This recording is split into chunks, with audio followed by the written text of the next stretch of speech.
삼국지에서 가장 매력적인 캐릭터이자 훗날 신으로 추앙받게 되는 관우. 그는 연의 시작부터 포스 있게 82근짜리 청령 언얼도라는 무기를 주문 제작해서 유비 장비와 함께 황건적을 토벌하게 됩니다.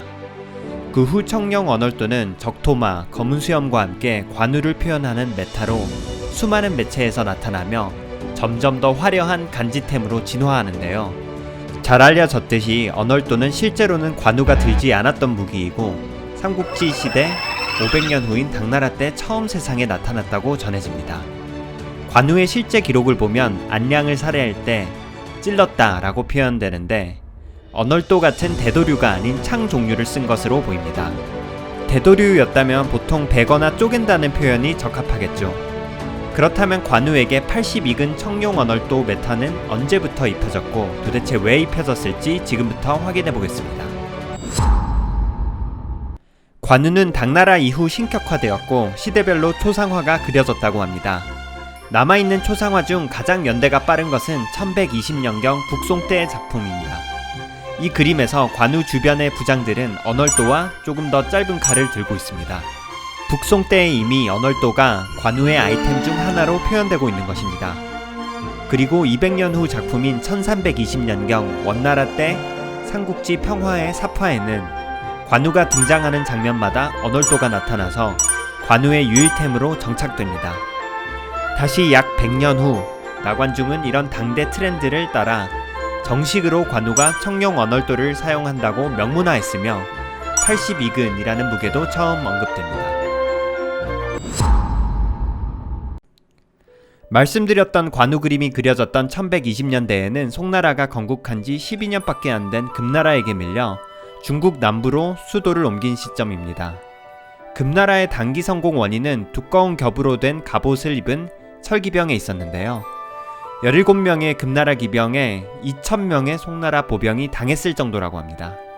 이러한 두꺼운 갑옷은 특정 점을 찌르는 창으로는 뚫기 어려우며 엄청난 고중량으로 선을 베거나 쪼개야만 겨우 승산이 있었을 것입니다. 이에 명나라 묵과의 차 검술 시험도 고중량 언얼도가 필수 과목이었다고 합니다. 전투의 메커니즘 자체가 바뀌어버리면서 전장에서 영웅 유닛의 모습과 무기가 실제 삼국지 시대와 달라질 수밖에 없었을 텐데요. 갑옷이 약했던 삼국시대에서는 강함의 기준이 정교함과 스피드였을 것입니다. 일예로 실제 정사의 대표적 무용담 중 하나가 여포가 멀리서 화살로 극의 작은 가지를 정확히 명중시켜 유비와 원술군을 휴전시킨 것인데요. 그러나 송 이후 시대상의 영웅은 탱킹하는 금나라군 갑옷을 뚫을 수 있는 고중량 배기무기 핸들이 가능한 파워 캐릭터가 적합했을 것입니다. 원래 정사에는 관우의 키에 대한 언급이 없고 창을 쓴 것으로 추정되는데 당대에 걸맞는 무신의 이미지를 주입시키기 위해 구척의 피지컬, 82근의 고중량 언얼도라는 설정을 추가한 것으로 보입니다. 명나라 이후에는 언얼도가 다소 의장용으로 변하긴 했지만 16세기 왜군의 침입이 빈번할 때 해상 근접전에서 조선과 명나라가 월도의 매우 긴 리치를 유용하게 활용하는 등 당대 가장 강력하고 상징적인 무기였다고 전해집니다.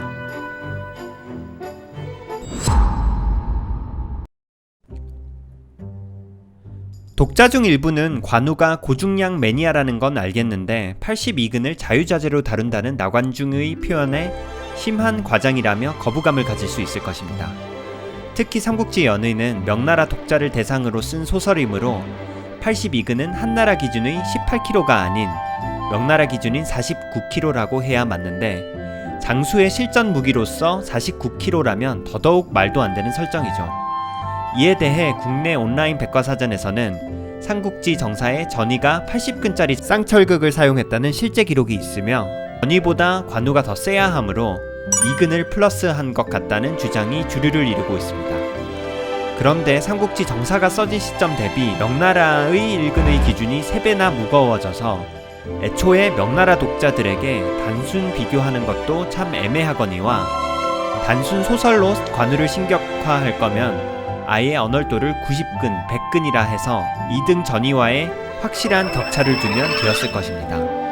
그럼에도 불구하고 나관중은 왜 하필 하필 알매하게 82근이라 표현했을까요? 명나라 무관 선발 기준에서 그 힌트를 얻을 수 있습니다. 말씀드린 대로 철기병과 싸우려면 엄청난 고중량의 대도류가 필요했고, 이런 현실을 반영하여 명나라 묵과 시험에도 도검술 테스트가 있었습니다. 중량은 80, 100, 120근에서 선택할 수 있었으며, 시험 내용은 대도를 왼손에서 오른손으로 옮기고 그 이후에 가슴 앞쪽 및 등 뒤로 간단한 칼춤을 시연하는 것이었다고 합니다. 참고로 데드리프트와 자세가 상당히 비슷한 돌 들어올리기라는 과목도 있었는데요. 중량 옵션이 200, 250, 300근이었는데 300근이 180kg이라 치면 그립도 현대 데드리프트 대비 훨씬 불안하게 들어야 한다는 핸디캡이 있어 요즘 보디빌더들도 쉽지 않았을 것 같습니다. 도검술 지원자의 대다수는 80근을 선택하여 리스크를 줄였을 것으로 보이며, 80근 대도는 명나라 독자 입장에서 매우 익숙한 무게의 병기였을 것입니다. 물론 실제 전투용으로 10kg만 넘어가도 실용성이 매우 떨어집니다. 다만 타격이 가장 중요한 냉병기 시대에 장군이 고중량 언얼도로 병사를 지휘하고 이를 자유자재로 수련하는 건 익숙한 모습이었을 것입니다. 심지어 임진왜란에 참전하여 우리에게 익숙한 유정이라는 장수는 120근을 자유자재로 다뤘다고 하니 80근은 약과인 편입니다. 나관중은 관우의 힘의 크기를 표현하며 언얼도의 데드리프트 200kg 혹은 3대 500과 같은 개념으로 당시 가장 익숙한 묵과 대검 시험 기준을 써서 힘이 어느 정도 센지 당대 독자들에게 가장 와닿게 적은 것으로 보입니다. 세 줄 요약을 드리면 1. 실제 관우는 언얼도를 쓰지 않았고 금나라 이후에 이미지가 붙여졌다. 2. 82근도 나관중 작품이며 명나라 무관의 도검술 임용 기준이었다. 3. 명나라 때에도 80근이 실전으로 쓰이진 않았겠지만 당시 두꺼운 철갑옷을 상대하려면 파워리프팅이 무관의 유능함의 척도로서 이러한 영웅상을 나관중이 관우를 통해 주입시킨 것으로 보인다 정도가 될 것 같습니다. 시청해주셔서 감사합니다.